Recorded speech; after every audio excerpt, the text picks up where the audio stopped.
Welcome to Get a Shift On, your podcast all about career change and career transition, helping you understand that it is possible and you really can do it if that's what you want to do. This week, I am super excited and really pleased to welcome Justine Mitchell-Pearce from the HR department, Plymouth, Launceston and South West Devon. We've known each other for quite a while now, and she has helped me out with some HR matters. Justine started out in the pub world when she was younger and then ended up in corporate HR and post-COVID moved to the HR department as a franchisee. So really interesting to hear all about her journey and what's been significant in that. I hope you enjoy this episode. Please do like, share, subscribe. Now available on Apple as well. So really pleased to be able to offer that. Thank you ever so much. I really appreciate you listening, watching, and I appreciate your time. Enjoy this episode. Hello and welcome to Get a Shift On. I'm really pleased you are here today. I'm very, very delighted to welcome Justine from the HR department, Plymouth, Launceston and South West Devon. Justine, Hello. Thank you ever so much. How are you? Yes, really good. I'm glad it's really sunny. It's been a lovely day today, which always makes things better. It certainly makes a big difference, even when we have such an early start as we did this morning. Yeah. Thank you so much for coming on my podcast to talk about your career journey and all that you do. So obviously I know you, but my viewers and listeners don't. So give us a brief introduction. What do we need to know about Justine to know how you've got to where you are today? Gosh. So firstly, thank you for having me on the podcast. So I grew up in West Sussex.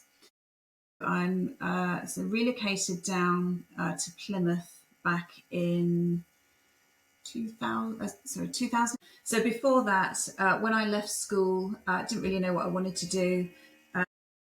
Went on a crazy holiday to Lorette de Mar with my friend, where we just drank for 2 weeks. And then when we came back, we decided to get a job in a pub. So we got a job in a pub, which was a really lively evening pub. And from there, that kind of launched my career into pub management. I started at 18 and then was in the pub industry for about 8 years. And then the last pub I was in, I was made redundant. So I sat in the job centre and thought, I picked up 2 leaflets. One was interior design. The other was a certificate in personnel practice. So being the very sensible person that I am, thought, I'll do the certificate in personnel because I like people and I'm used to working with people. So I did that. So I went to college, did that certificate, and that was really sort of started my career in HR all those many years ago when it was still called personnel. So I worked for a couple of businesses in Crawley, and then, as I say, I moved down to Plymouth with my husband and my 2 children at the time. Just decided that I wanted a better quality of life down by the sea. So we relocated down to Plymouth, and I went to work for Princess Yachts, which is a large yacht manufacturer in Plymouth. And I was there for 8 years and covered absolutely everything from sort of like mass redundancies to mass recruitment to disciplines, grievances, trade unions and everything else in between. And then when I left there, I was running the training centre where I looked after the apprenticeship programme where we had 75 apprentices and ran the training school. So it was a crazy 8 years. I can honestly say it was a baptism of fire. And then I moved to Premier Foods. So I went to work for the Ambrosia Creamery down in Lifton, which is rice pudding and custard, which is lovely. And I was there for 4 years, I think. So in that time, I got divorced. I then met a new partner. And then it got to 2017. And I kind of thought, I wasn't really enjoying it as much. And then got to 2019. And I really decided, I was sitting in an HR meeting one day thinking, it just isn't me. I'm just not feeling it. My colleagues are like really enthusing about, minimum wage and work permits and all of that sort of thing. And I thought it's just not me. So I left. I sat down with my boss and I said, I just can't do this anymore. So I'm going to leave. Had nothing to go to and told my partner that I was going to live with him and so gave up because I just had enough of the world of corporate. So I know most of probably your guests or the people that you'd speak to, you encourage them to kind of find their next job or their next career before they leave their jobs, but I didn't. I just gave it up. So, and then COVID hit. So I had sort of 2 years at home, not really knowing what to do. The HR department popped up out of nowhere and said, was I interested in buying the territory for Launceston, because the HR department is a franchise. I said no at the time because there were no clients there, and I wasn't really up to putting myself out there and selling myself. So I said no. And then they rang me up a few weeks later and said the lady that ran Plymouth and Southwest Devon and Torbay wanted to sell. Was I interested? And it had existing clients already. So I thought, well, my partner said to me that I needed to do something. So I thought, well, why not? So I said yes, having vowed never to do HR ever again. So I took over in 2021 in September, and that was 4 years ago. So, and it's been a journey. I'm not going to lie; it's not been easy. But it sounds like a good journey. Yeah, I would say it is a good journey. I think the first 2 years, the first year was fine, and then I had some health issues, and then sort of spent the next 6 months trying to recover from those, whilst also working, trying to make sure that I didn't tell my clients that I hadn't been well, and just trying to keep afloat really. So kind of, the swan on the top, paddling underneath, trying to keep going. So the second year was very, very difficult, and I almost gave up. I think if it wasn't for the fact that I had sort of retained clients, so financially I was okay, I probably would have given up, because I'm an HR professional. I'm not a salesperson. I didn't know about selling myself. I didn't know about marketing myself. And whilst the HR department give you lots of support, it's one thing to get the support. It's another to actually then implement it and just go for it. And when you're by yourself, you just think, I don't know how I'm going to get through this. So there was a lot of times where I thought about giving up. But then in 2023, I found myself a business coach, female business coach, and that was transformational, really. I think if I hadn't met her, I would have given up. But I was with her for 18 months, and that really made a huge difference to me. And so I renewed my contract last year, employed an HR manager, and things are slowly starting to go in the right direction. But yeah, that was a pivotal moment, I think, back in 2023 when I took the coach. What was it about that female coach that was so transformational for you? I tried other business coaches, but to be honest, I probably knew everything they were telling me because I've done coaching as part of my HR role. I think this female coach, it wasn't just about business, it was about me as a person. So it was really exploring who I am, what I was about, where I wanted, unpacking a lot of things in the past to be able to move forward, and a lot of sort of building confidence and just having someone in my corner who said, I believe in you, and whatever you want to do, whatever you want to try, I will be there championing you to make that change. And she said, any idea you come up with, whatever you say, I'm not going to say is silly or whatever. I will help you try and achieve that. So it just allowed me to be myself and have someone that I could just offload everything to.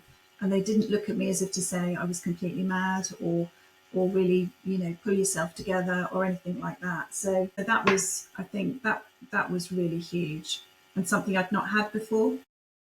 So I did a lot of inner work about myself, which then helped me then shape who I am going forward. And then also she obviously did the business coaching as well. So yeah, it was invaluable. That's really interesting to see, because I think personally, I feel that you have to really know yourself and know what you're capable of, understand some of that past that you talked about in order to move forward. Just as you say, I think that's a really, really powerful tool that someone can obviously impart for you and on you. So I'm glad it's worked out so well. And obviously exciting times, you've taken someone on. That must be an exciting move. Yes, so Ben looks after the Plymouth area for me. Ben and I used to work together at Princess Yachts. So he was made redundant last year, or rather took redundancy last year and just decided to do something different. He very kindly said that he would join me. So he looks after our Plymouth clients and is building that territory. So I cover Southwest Devon down to Torbay and then into Cornwall as well. So I split my time between Launceston and Brixham, which is keeps me busy. very nice parts of the world either way. Princess Yachts, that must have been a very exciting place to work. Did you get to go on any of the yachts? Yes, and actually, I don't like boats and I don't like the sea. So everybody was like, "Why are you working for a yacht company?" But in the summer, the HR department, we did family trips. So in the evenings on a Thursday, we would host a number of employees whose names were put into a hat, and they could bring a guest with them. And then we'd go out on one of the boats and just drive around Plymouth Sound. It entailed really driving at breakneck speed over all of the waves. And everybody did the same thing. So you were clinging on for dear life. And I hated it, but the children got to experience it as well. So, I mean, it's a fantastic product. I mean, you're making multi-million-pound yachts. How could you not be impressed? But at the end of the day, it's manufacturing, and it has all of the things that go with manufacturing. So, it was a hard environment to be in when it's predominantly male, to walk around as a female. And whilst I never experienced any harassment, none of us did, it's still quite intimidating. So it was a very hard male dominated environment, trade union heavy. But as I say, it taught me a lot. It definitely taught me a lot. And as a team, we were very close. So yeah, it was eye opening, but yeah, an experience I found invaluable. We're not here to talk about super yachts, but that sounds like my idea of heaven, being taken on a boat around Plymouth Sound. And actually, to be honest, if I worked for Princess Yachts, I'd hope for a company boat, not just a company car. Um, Yes. moving moving on to HR, you talk about obviously being female in a male-dominated world. Do you think as well with HR there's a bit of a stigma around HR? Does that still exist? You know, very much from back in my corporate days, I remember HR kind of sat a bit on the outside, and were the ones that fired people, made people redundant. Is that still the same? I know that's not the way you are, but do you think that's still kind of the way people see? Yeah, I do actually, and I find it, and I guess I'm an HR professional, not a salesperson, as I said before, and so trying to sell HR is trying to find interesting ways to sell HR is a bit of a challenge because, as you say, most people think of HR as HR are here, they're going to sack someone. No, HR are here, better watch what you're saying, and so you're sort of like the police for the business. But actually, if my message to sort of small, medium business owners is if you're proactive with HR and you make sure that you've got everything in place that's legally compliant and you look after your employees, in theory, you don't really need HR because you're prepared enough to be able to manage it.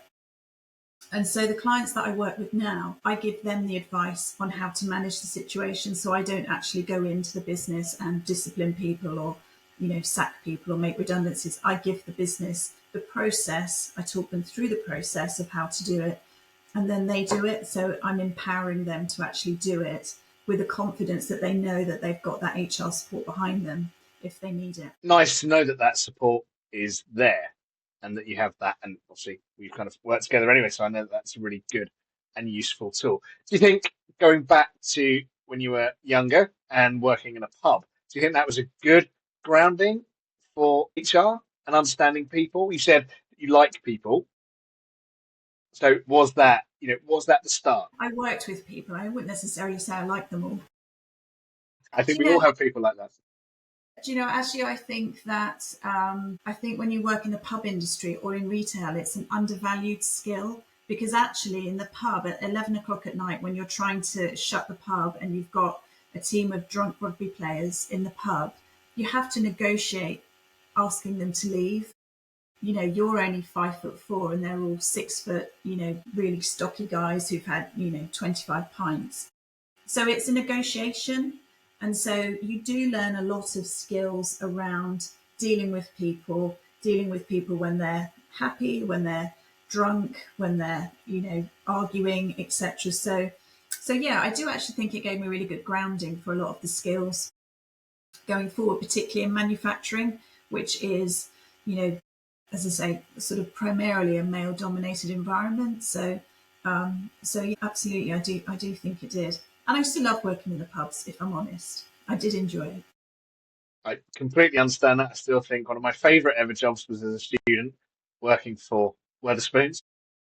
And you're right, absolutely. The pub is the place of every emotion. It's where people go when they're happy, when they're sad, and you get all of that. And I think that's probably the same for people at work because you spend so much time at work, therefore you have that same raft of emotions. Probably mine's the drink, 25 pints. I'm sure there's a few people that go to work with 25 pints. So I can completely understand that it is a good grounding. You obviously flipped the coin between HR and interior design. Was that a good choice? Do you still do interior design? Are you happy with that choice when you look back? I don't think you can be unhappy with your choice because it's a choice we made, and fate pushes you down. I'm very much a fatalist and believe that things happen for a reason, and so I went down that path for a reason, and it's led to where I am. We're renovating a house, and I'm trying to do some interior design. Kevin McLeod would have a field day with my project management skills, but I enjoy it. But it's just something that I do for us rather than a career. So, I think doing the HR side of things suited my personality and who I am. It's, something that I believe, everybody has the right to go to work, to be treated properly and to go home in the same condition that they left. Yes, as HR, you're trying to minimize risk for the business, but you also have a responsibility to make sure that the business is supporting the employees as well, which is something that people don't necessarily realize HR do. So there's a lot of work in the background around that.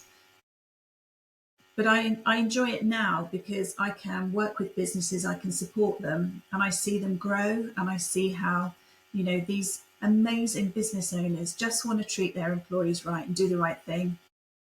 And when you can help them with that, that they've got fantastic businesses, which I just love being part of. So I see it as a real privilege now to be working with those sorts of businesses. So yeah. And super exciting, I guess, to have oversight of so many different businesses and different ways of working. That must keep it fresh. Yeah, absolutely. People say, who do I work for? Well, anybody who employs people really that needs that support. And as you say, that can be hospitality, it can be professional, it can be trade, it can be any business at all that wants to employ people or does employ people. Yeah, absolutely. As you say, it's the variety, I think, which is good as well. You're not stuck with one business, which is great. Looking back to 2019, when you said you kind of had enough of the corporate world, what was it that you kind of felt you'd had enough of, and how were you feeling at that time? I think I'd had enough of everything in a way. So always being the main breadwinner, always being at work, always being professional, trying to do the right thing, and having to listen to people who felt that the business owed them something rather than seeing the business as being supportive, paying their wages, giving them good terms and conditions. It was never enough for some people. And I had one particular meeting with an individual who said, you owe me, because he was going off sick and had used up all his sick pay. And I just thought, I just don't want to do this anymore. I think looking back as well, part of that was that I was entering into menopause, which I didn't realise at the time. So I had fatigue, low motivation, brain fog, just switched off from everything, depression and anxiety. And so I think if I was more aware at the time of menopause and the symptoms that it produces, if the business that I worked for, and it's no fault of theirs because it wasn't really talked about enough, if I'd have acknowledged that, then possibly it could have saved me from walking away. But as I said, I didn't realise probably that how much menopause affected me till sort of a couple of years ago, really, after my health issues. I think that was sort of the main trigger. So I think there's still a lot to be done around menopause and supporting women to stay in work, because there's probably a lot of women between sort of 45 and 55 that get divorced or change jobs or have health issues, and should probably recognise that more. I'm lucky that I have a fantastic GP. She's amazing, and we've gone through sort of all of the HR treatments together to get me to the right one, which has made a huge difference. It really has. And yeah, and I'm sure, obviously, speaking as a man, I can't really comment too much on it, but I can see how that would be so difficult in that time. And if you're not quite sure what's going on, it can just lead to that, that really sad feeling, that depressiveness, and just not knowing really where to go and what to do. So really, I'm glad that you kind of come through the other side. And looking back, it must be hard, but quite nice to know that, there were maybe other factors at play, and it just, it was a whole combination of things. And big shout out to a GP that actually, recognises and works with it. You Yeah, talked something as well about being made redundant. And in fact, she said Ben was made redundant from Princess Yachts as well. How did that feel? like the world had ended. My boss told me that he was letting me go, only me, not anybody else. And I went home in floods of tears, absolutely crying. I felt like my professionalism and everything that I stood for was just being thrown away, wasn't needed anymore. And I was absolutely, devastated.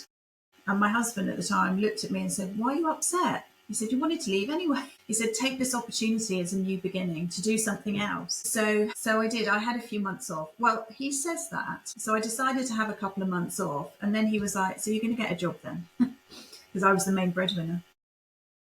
So I did take a couple of months off, and I decided that I would just do a fixed term contract rather than launch into a full-time contract. And I was determined that that wasn't going to happen to me again. So I joined Premier Foods on a fixed term contract for a year, and I absolutely loved it. But the minute that they offered me a permanent contract, that kind of gloom came over me. It's like, oh my God, what have I done?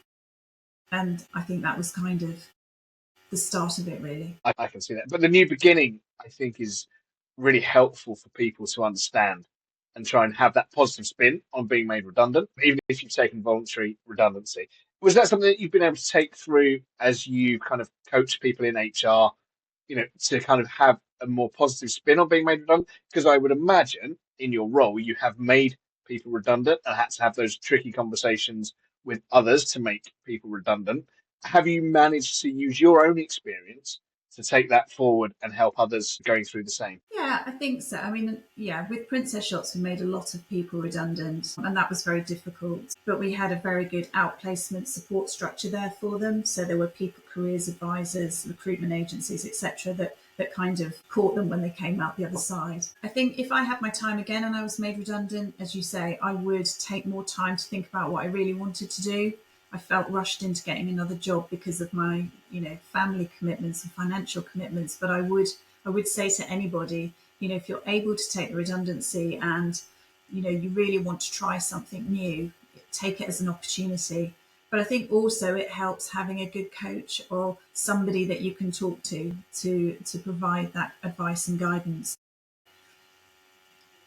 I didn't have that at the time, and it's not always possible to have it, but someone like yourself being able to talk to people and just guide them through, okay, so what do you like to do? Is it a hobby? Is it a career? Is it a new business? What is it you'd like to do, and help them map out that journey is absolutely invaluable. And it stops people leaping from one job to another that they then don't really like either. So I think, the service that you provide in that respect is invaluable. I think it's really helpful for people to know that it's okay to change and have that kind of be sad about being made redundant, but also see it as that new beginning. I want to help people who are made redundant because you touched on it. You already wanted to leave. And I find that people who have or take voluntary redundancy probably already have, there's a niggle somewhere that says, actually, this isn't what I want to be doing. And then when the opportunity presents itself, they jump at it. And then that's kind of, you throw yourself in the deep end and then you think, actually, how do I swim? What am I doing? So yeah, that kind of to do it, but to also take stock of the situation. Tell me a little bit more about how, when you started your franchise with the HR department, how did you feel? What did you know about franchising? Was it something you'd looked at before? How did you kind of get into that? No, I didn't know anything about it. It was all completely new. I had thought about sort of starting my own HR business, and I did set up my own company in 19, which is my company that I trade through. Was started in 2019 with the view that I was going to do training and run a training company. But actually, that's a lot of work when it's just you on your own. So the HR department franchise was a business set up already, but it was my own business. So I didn't know anything about it, went into it. I was terrified, if I'm honest, because although I had existing clients, I had to persuade them to work with me and not the lady that they'd signed up with before. Would they like me? Would they want to work with me? How do I get across that, I'm an HR professional, these are my values, this is what I stand for, etc. So actually it was terrifying. And I think if I'd had a business coach to support me at that time, it wouldn't have been such a terrifying journey. So, anybody that's thinking about that change, definitely, absolutely get on board with someone who's in your corner, who's there to pick up the phone when you have a bad day, or you want to you think you've made a mistake, because it's terrifying. But also trying to recognize what skills you need to bring into that business. So, I don't know marketing, I don't know sales, I don't know finance. So it's looking to those experts and bringing them into the business that says, actually, can you help me? Rather than trying to do it all yourself and then you end up drowning, trying to get out of the weeds, when actually you should be developing your business and developing your skills and what you can give to people. So it was terrifying, I have to say. That's really hard, isn't it? When you leave a corporate environment, especially, or even public sector, when you leave the safety net of what you have, where someone else kind of does everything for you. You have a marketing department, you have a finance department, you have HR. Suddenly, when you do it yourself, you are left to your own devices.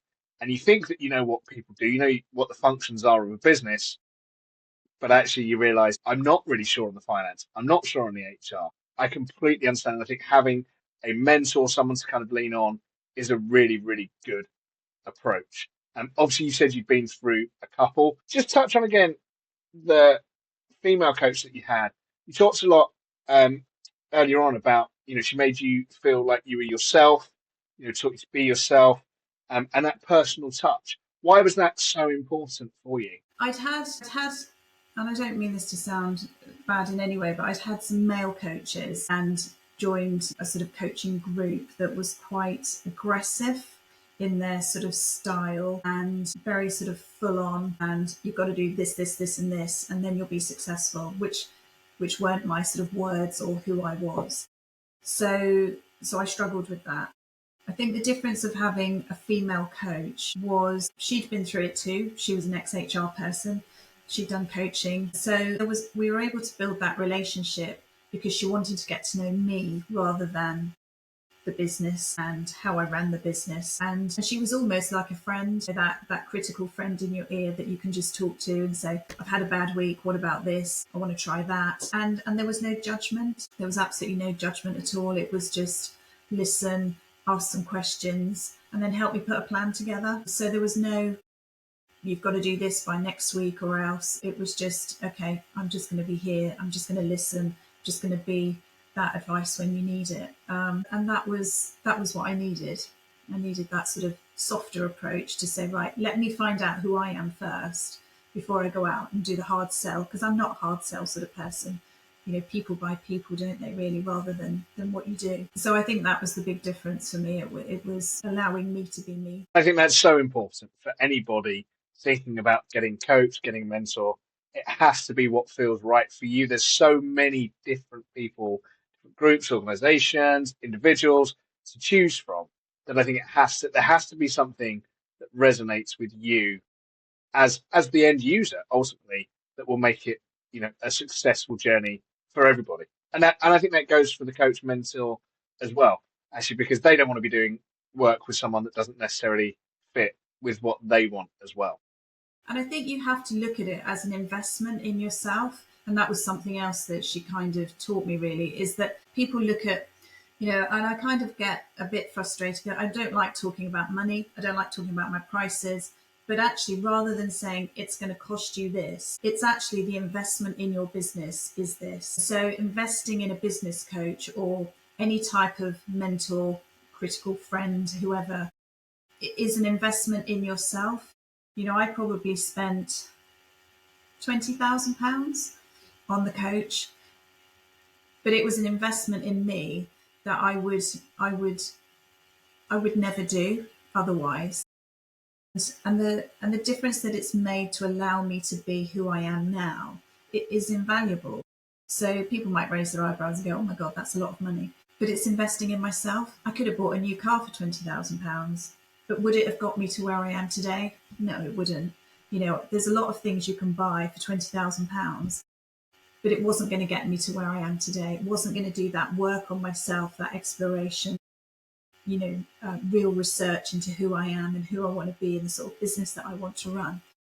So I would, rather than say, "Oh my God, that's a lot of money," it's an investment in yourself, which pays itself tenfold if it makes you a better person and builds your confidence and self-belief.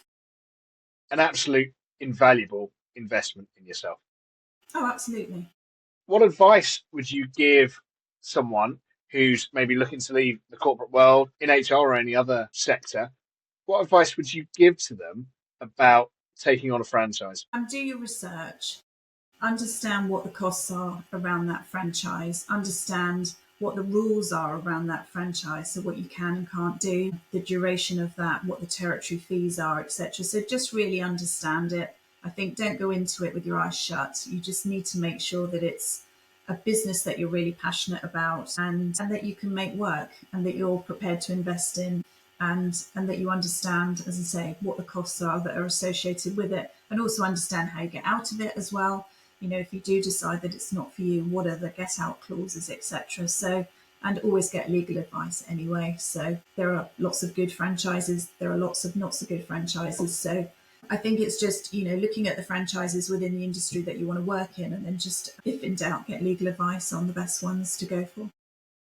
And are you able to talk to other franchisees? So within the HR department, so we have a whole network of licensees. I think that's one of the good things about working for the HR department or having my business with them, is that I'm not on my own. Although I think I am, or I did think I am, there's a whole network of about 70 licensees across the country. There's also the central team in Bristol. So there's always that support network. So for me, that's actually, it feels like you work with another team. So although it's your business, you're not alone. So I've got a good working relationship with the HR department in Exeter, and also the HR department down in Cornwall. We're all independent businesses, but we're not competing against each other because we all have our own territories. So, sometimes we'll refer work between us, but it's a good network. And once a year they have a conference as well where we all get together. So absolutely, I think it's in terms of my experience of the franchise, it's a good franchise to be part of. And in your experience, have they offered startup advice for people coming into it, maybe their first franchise? Do they offer paperwork, marketing, bits and pieces that you can hand out so you kind of almost hitting the ground running, good to go?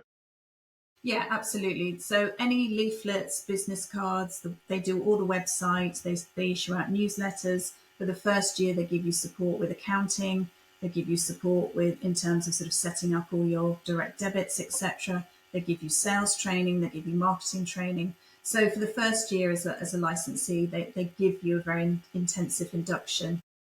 But ongoing from that, there's a whole wealth of information behind that I can use. We have a CRM system.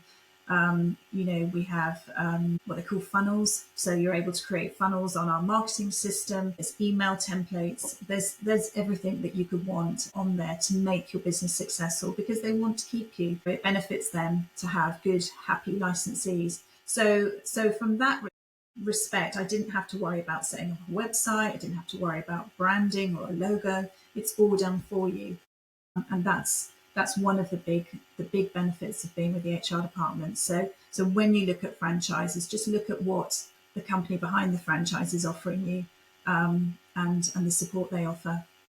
Yeah, it's a really good organisation to be part of. That's great. And I think for people looking to maybe start their own business, it's a really kind of good option because you do have that support. That's why I was kind of interested to hear, because I think, people want to do stuff. And we said, as we said, it can be a lonely place having your own business, but actually having that support from a national group, having some documentation, websites, newsletters, all of that just makes it a little bit easier. And there's a really nice option if that's the route that people want to go down. Have you started other businesses? No, so I haven't started any other businesses. I think if I started an HR company on my own, I'd have found it very difficult because you have to get all the documents, all the templates, etc. We also have employer liability insurance, indemnity insurance. So if you go to tribunal, all of that's covered as well. So, and we have a good, strong solicitors behind us as well. So there's lots of insurances and comfort blankets around what the HR department offer, which if I was on my own would take me a very long time to try and set that up. We also have value added service providers as well that we have working relationships with, which our clients can benefit from. And again, that would take a very long time to set that up if I was doing it by myself. So yeah, so the resources behind it has been invaluable.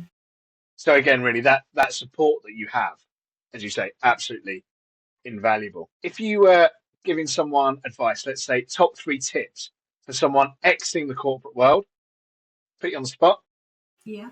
what would be the top 3 tips that you would give to them? Don't blow all your money all at once. Don't buy a £20,000 car. No, I think if someone's considering taking redundancy and looking to set up on their own in whatever it is, I would say do a bit of research first. There's so many resources out there to help you set up a new business. So many people that offer support and advice and coaching. And as I say, it's trying to find that right person that's going to work for you. Someone like yourself. Find you is probably the first tip. Do your research and then really just understand, is it something that I feel really passionate about? And is it something that I'm really going to want to spend a lot of time developing? Because if it's kind of like, I think I want to do it, then it's not the right idea.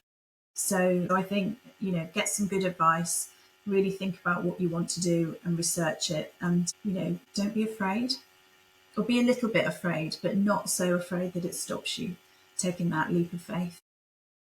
Has it all been worth it? Oh, yeah, absolutely. I meet people like you, of course. I have some fantastic clients. You and I met through networking, and I've met some lovely people there despite the early hours that you have to get up. I get to travel around the southwest of Devon and Cornwall, and it's just amazing. And now I have Ben with me as well. It's like having a friend on board. So yeah, it's absolutely been worth it, and it's the last 4 years has been a real learning journey, but absolutely I wouldn't change it for the world. That's good to hear. Do you think, Justine, of 2017, 2019, if you were to ask that version of yourself where you were, would you be where you are now? Do you think you would get that? Do you think she would recognise you now? I think she would, because I think there was always something underneath. So back from my childhood, I was always I'm of older generation. So it was always like, you go to school, you get a job, you get a house, you save for your retirement, or you get married and you don't work, the husband does, kind of thing. So very much a generational type of thing. So I always felt that I was pigeonholed into getting a career. The pub world wasn't good enough. I had to get a proper job.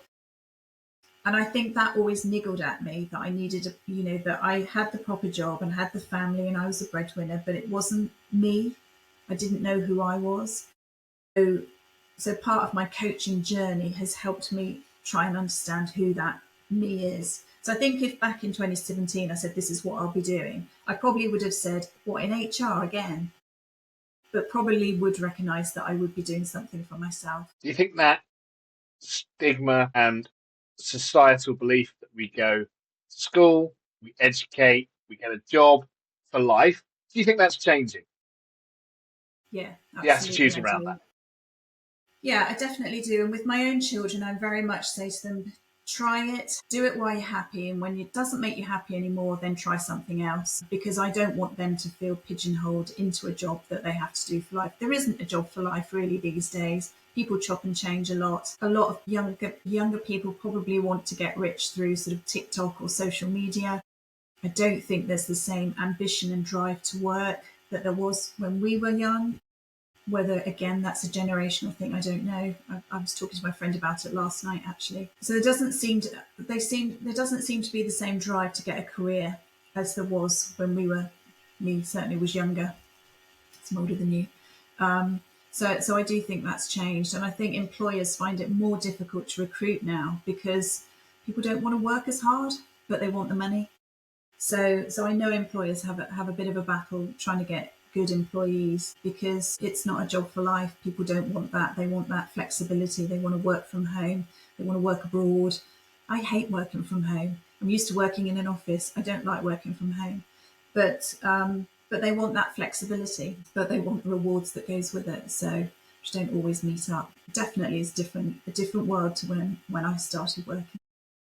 The landscape is definitely changing, I feel. Yeah. Is there anything that... Sorry. Carry on. And I just think that's also where employers need to embrace HR from a proactive perspective because it is harder to recruit and retain. I think setting yourself up as a really good employer of choice, so making sure you've got all your contracts in place or your handbook in place or policies or employee benefits that say to people, come and work for us and we'll really look after you, I think is even more important now, given that the recruitment landscape is changing. And unfortunately, people still see HR or only go to them when there's a problem. But actually, proactive HR supporting your business, supporting your growth and development, your people plans and your business needs is, I think, really important. Well, I would say that, but I do think it is.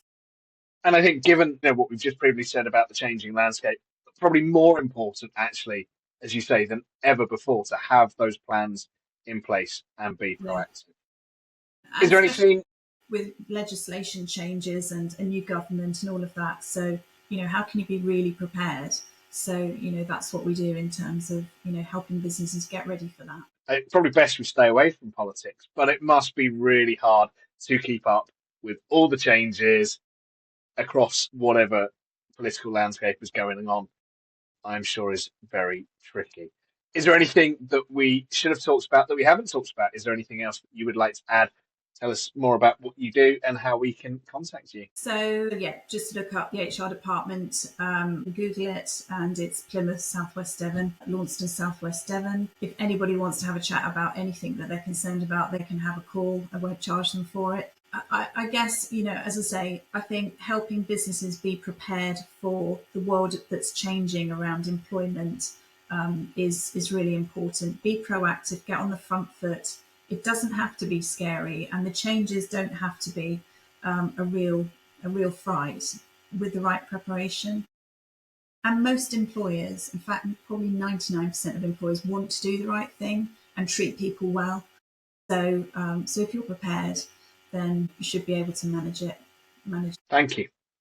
Thank you for your time, for all the work you do. As I know we've worked together, and I've always found it very, very helpful and an invaluable resource to have as someone that's self-employed, to be able to reach out and have someone hold my hand through the ups and downs, should we say, HR.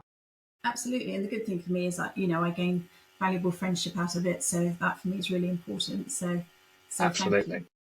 Thank you for your time. I really, really appreciate it. And I appreciate you. And I will put all of your contact details in the chat somewhere in comments, etc. Steve, thank you ever so much.